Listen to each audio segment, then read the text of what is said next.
So hello everyone and welcome to this awesome, beautiful conversation here today.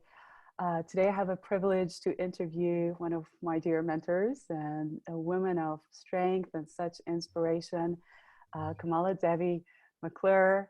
And for those of you who don't know her, a lot of you probably do, she is a mystic, a muse, a pioneer of love and ecstasy in the world, travels all over the world and has classes and trainings that she gives. I also admire something about you, that you've been married for almost 18 years now and have a teenage son. And it's so beautiful to see your relationship with Michael. That's so beautiful. And you're taking it to a whole new level of deepening into love. And that's been like such a strong pillar of inspiration and strength in my love life and relationship.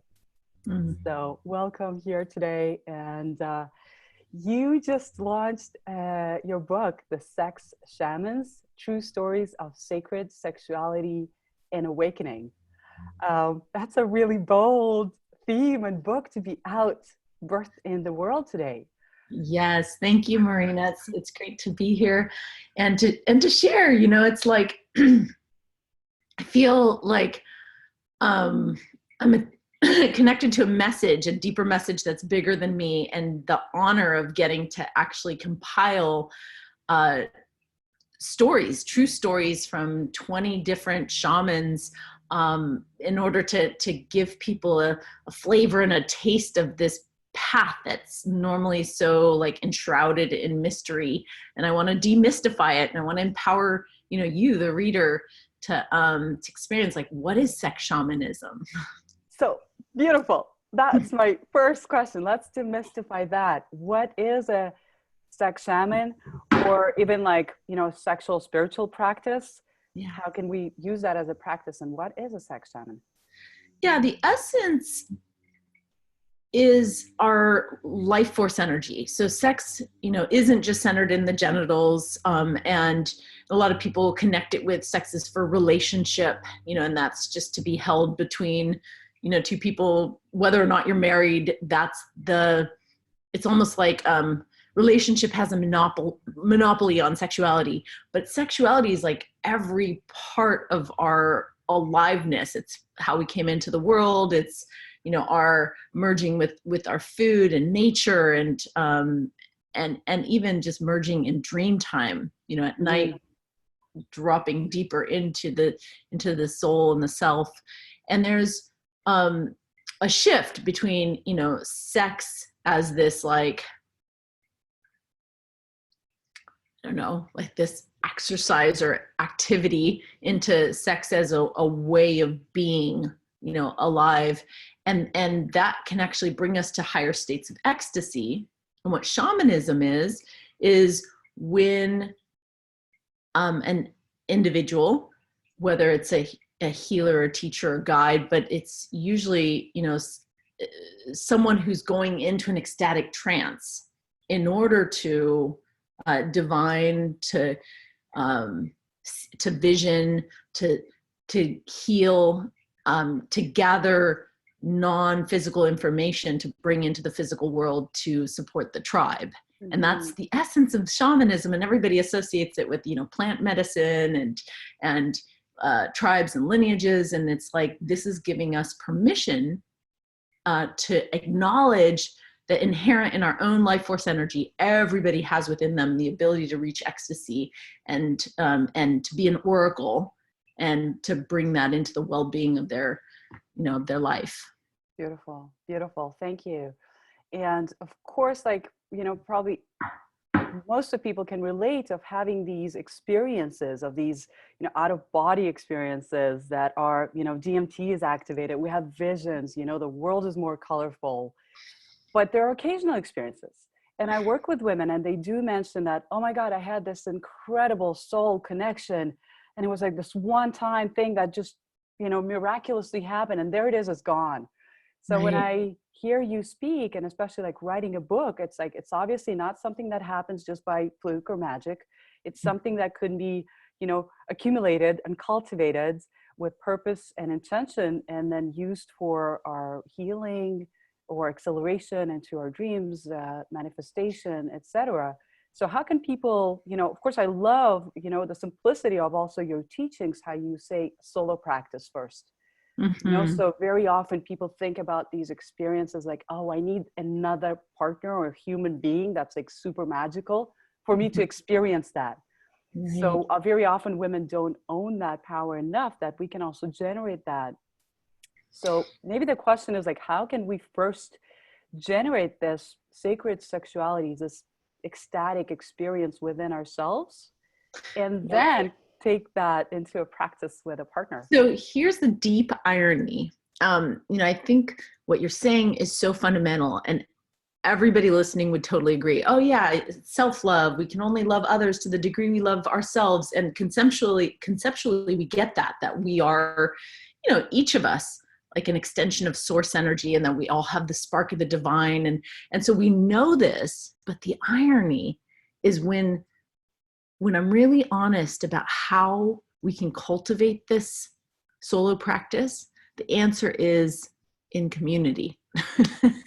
The answer is with others.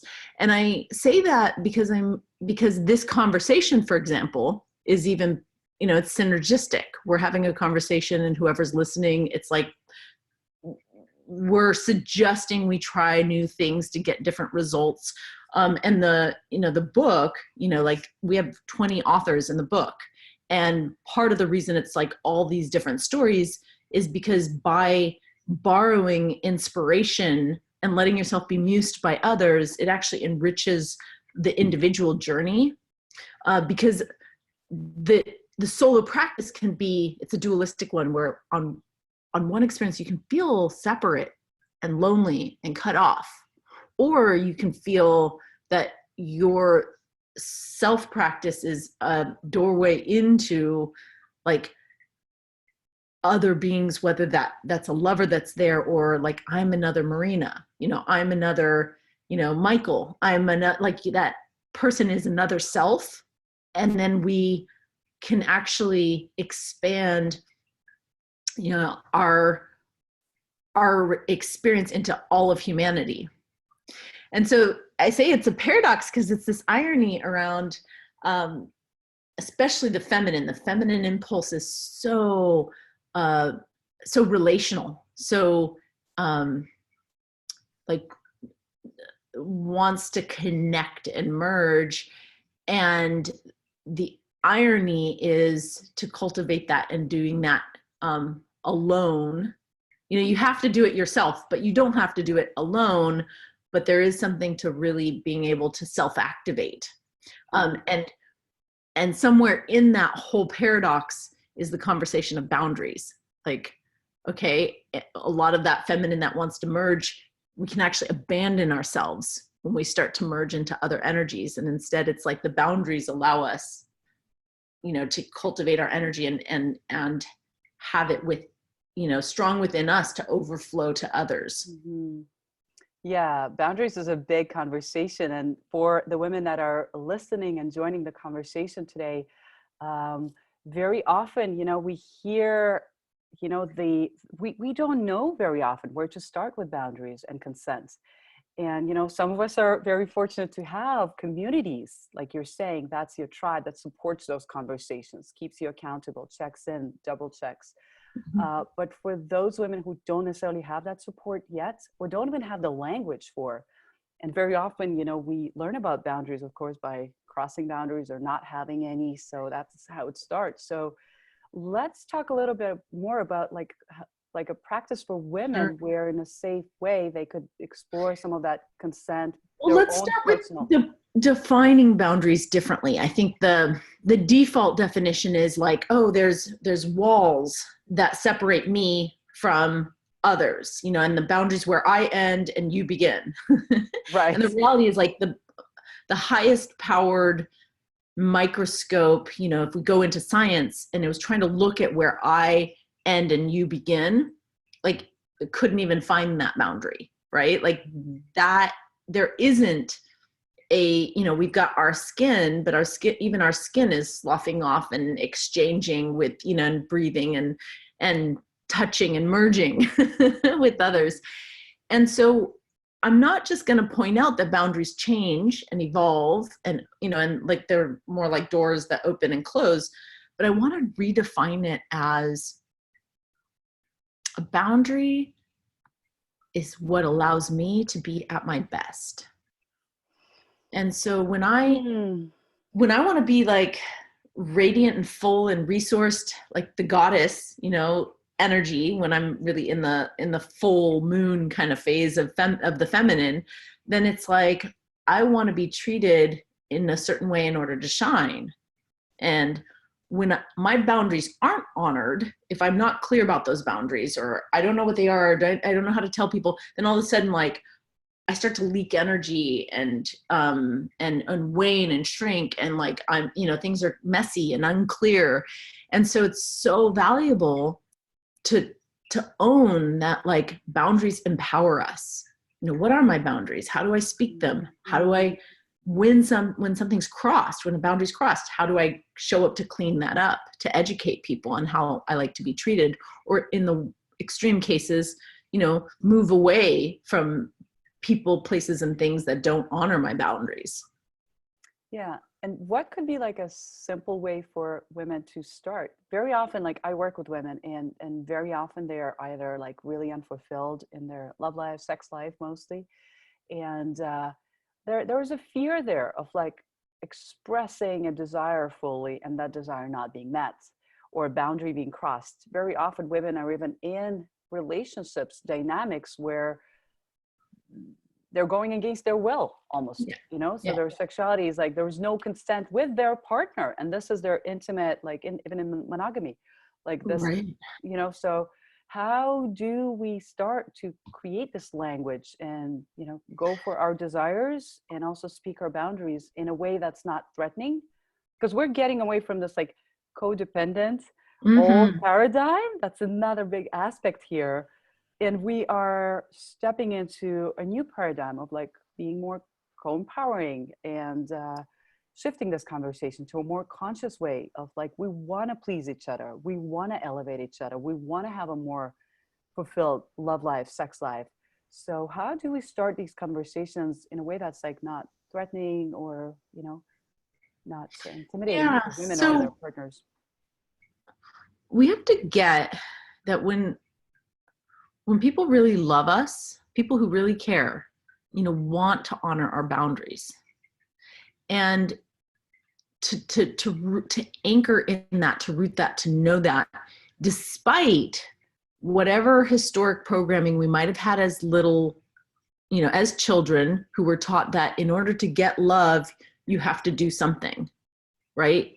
We might have our wounds that say, oh no, if I say no, then they're not going to love me, and that may have been the case when we were growing up, but now, if you're really in tune with what love is, and you get people who love us want for us, and the people who, if we say, this is my boundary, like during, how during lovemaking, we often go into our habit or a pattern, or we just do the thing that feels good in the moment.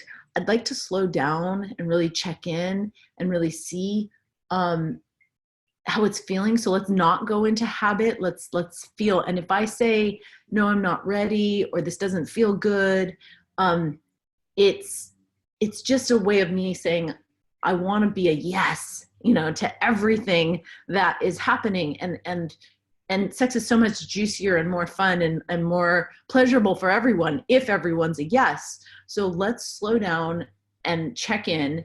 And by doing that, and then when I say no, let's celebrate that too, to make it safe, in order to slow down or say no.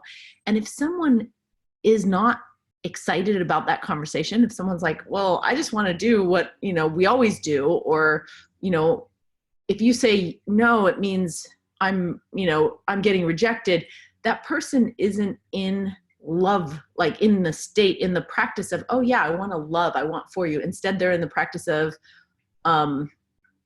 what can I get from you? Mm-hmm. And so this is not necessarily an overnight conversation, but it's a willingness to attune to the big love and to let go of, where people are using each other to meet each other's needs and calling it love. So it's a deep self-inquiry, because we often, those of us, especially those of us whose boundaries get crossed a lot, don't even realize how much we're crossing other people's boundaries. So it's like, come all the way back to the core, like strip it down to the ground of your being, and coming from love and fullness where you want for others, and you really check in and listen to what's a yes, what's a win-win. Mm-hmm. And if you're willing to do that, and willing to do that for yourself, your relationships may change, your sex may change, but it's going to change from a place of empowerment.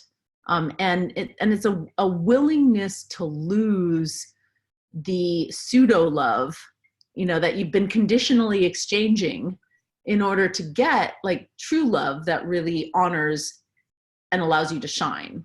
Mm-hmm. Mm-hmm. Yeah, that's beautiful. And you talk about Tantra very often, how it's like the integration of opposites. So everything is welcome to the table, to the altar, to the bedroom. Everything is welcome here. So, it's a way for that's I guess that's the shamanic healing that's possible for us here. And so again, coming back to the solo practice, I remember you were coaching us on something that was like, sex and intimacy, right? It's the most intimate thing that people are here exploring, expressing, experiencing. And I remember you were saying how, like, when we say something that we don't like about the partner, like, oh, when you do this, I don't like that. And how hurtful that is for another person, right? And how much it takes to recover from that and come back into wholeness and that higher love that you're speaking about. Mm-hmm. And I remember you gave just these practices of actually highlighting the positives, what works, right? Can you remind us of that? Can you share that practice with us? Yeah, it was so absolutely. simple, but it was so beautiful. Sure, I'm happy to. And I'll link it to what we were sharing before about boundaries, because part of the reason we're afraid of saying, no, that doesn't work for me, or let's stop right here, is because we're afraid that the other person is going to take it as a type of rejection, or they're going to then withhold their love, or they're going to blame us.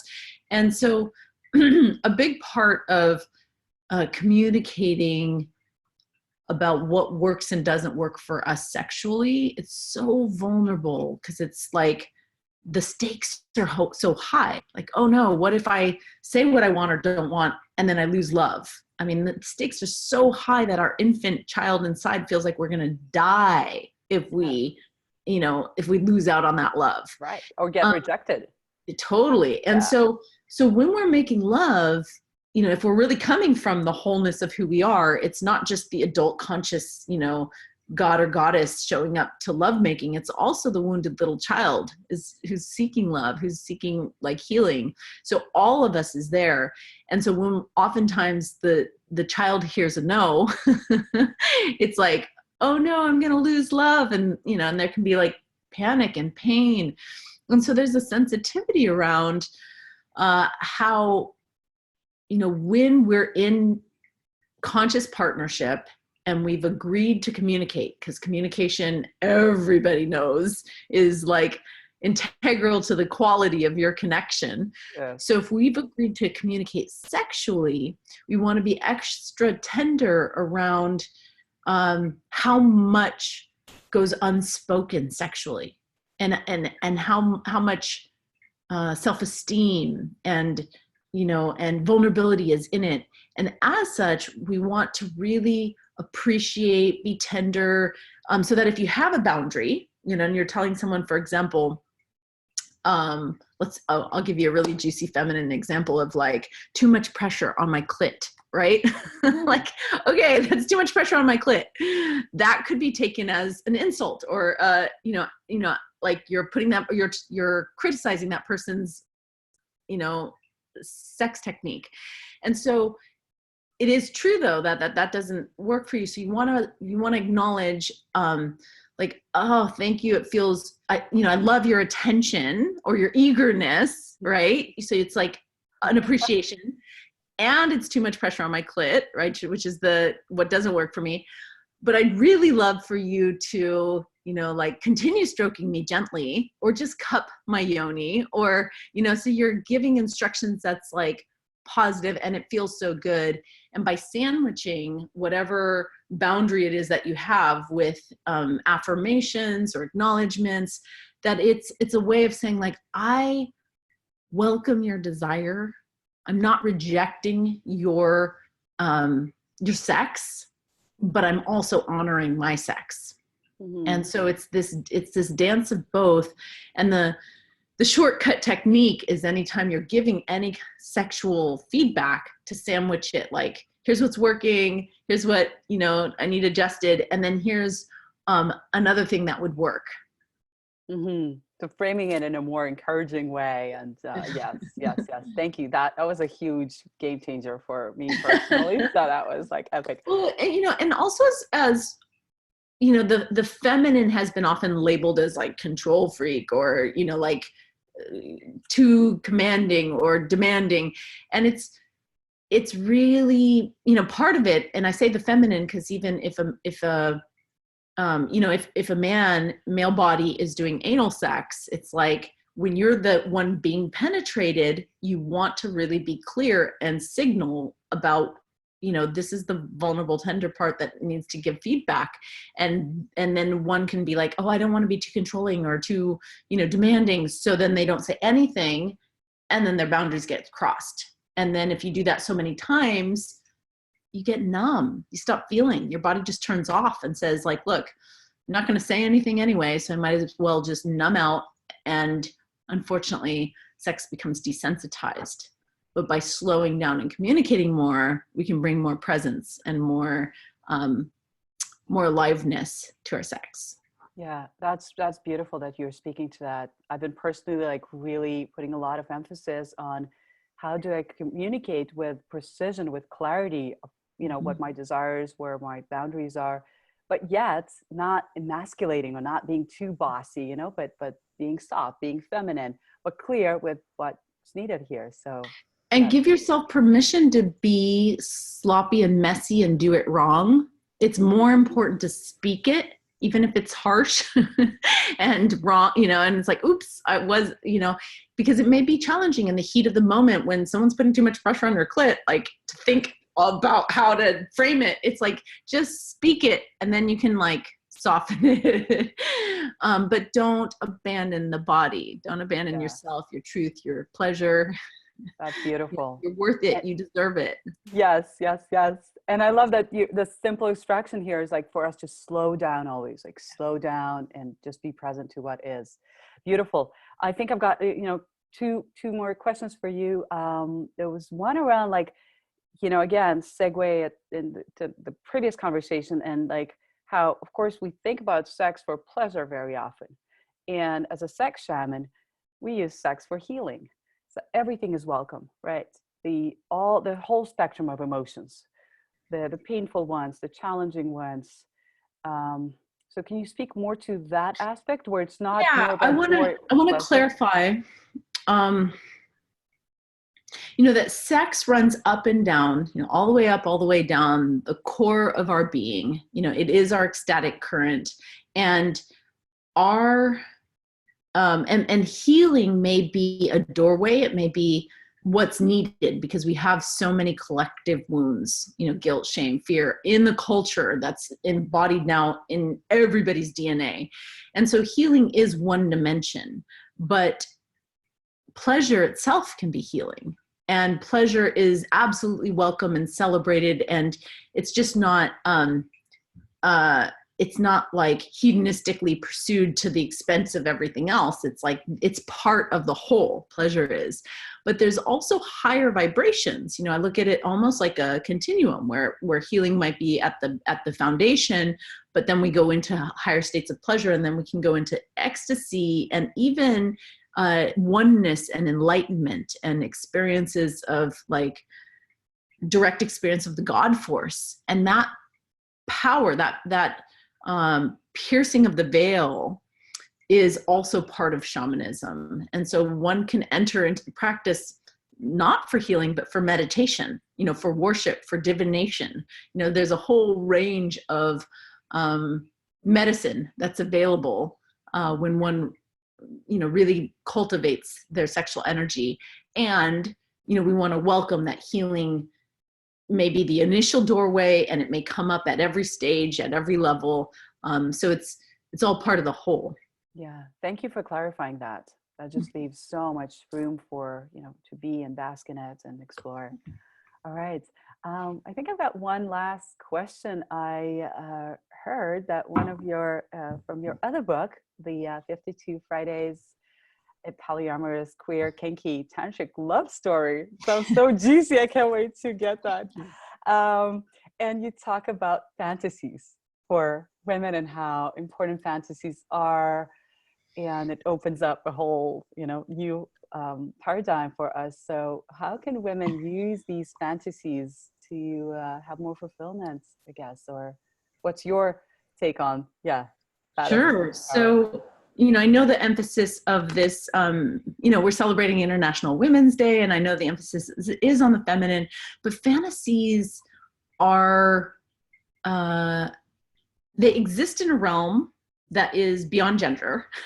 One of the richest, deepest explorations for those in a female body is that fantasies can be a doorway to actually experiencing, for example, our penetrating impulse, or the male, like shape-shifting into the male body, or, being transgender or non-binary, or, it's what's amazing about the realm of fantasy is that you can actually be a different species. like there are no limits, to fantasy, as there are limits to the physical form and body.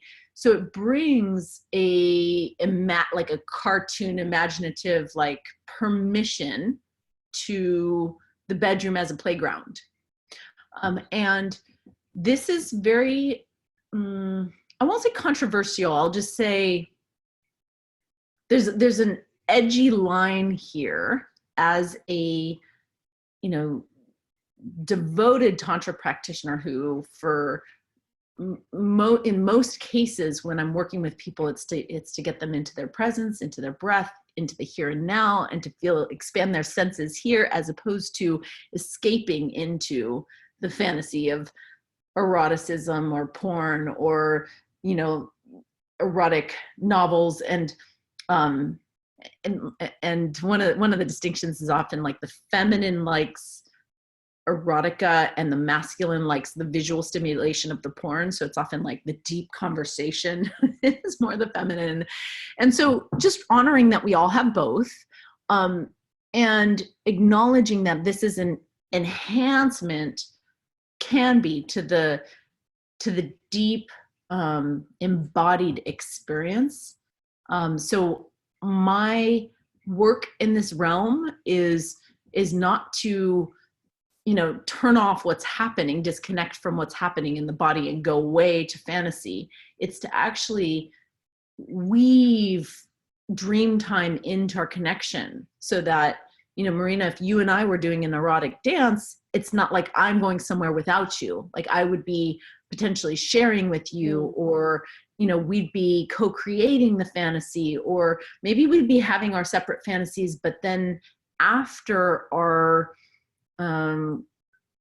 afterglow. So whether or not you climax, because climaxing isn't always the goal, but when we're in the afterglow and we're closing the session, there'd be a holding and a sharing, like, this is what arose for me. And sometimes it's like, ooh, I went there. And sometimes it's like, I couldn't help it. Just last night, when my beloved and I we were actually having a type of almost like a makeup sex. We had a deep miscommunication, and then we came together to make love, to heal it. And what came in was like a strong download. And I afterwards was like, wow, I'm having this experience just came in, and I shared it with him, and he was able to sequence it with me, like, oh, it makes sense because it kind of relates to the fight that we had. And I was like, oh yeah, I didn't think of that. But the fantasy then gave us insight for our healing. So it's being available to the medicine of that dream state, which often is giving us gifts towards more wholeness. So those of us who, you know, it's like we want tenderness and nurturance and sweetness, and then our fantasies are going like into rape fantasies. It's like, oh, this is part of the wholeness. This is the balance of the yin yang, and just embracing that sometimes the fantasies take us into the opposite of what we want, and it allows us to feel more full. Mm-hmm. Mm-hmm. It's beautiful. You travel so widely. I love it. Oh my God.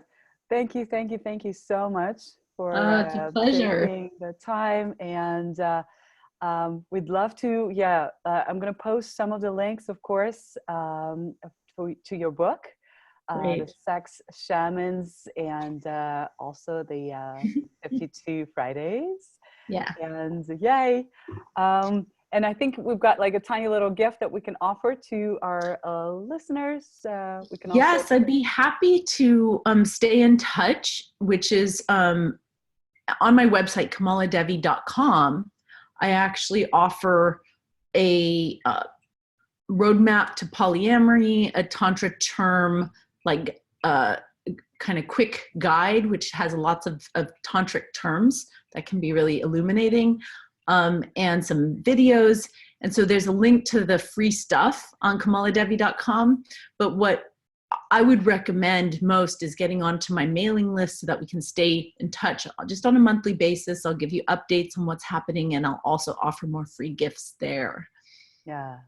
Thank you so much. Thank you. And you're off to Bali very soon as well. Yeah. So yeah, thank you, and have an amazing day. Yes.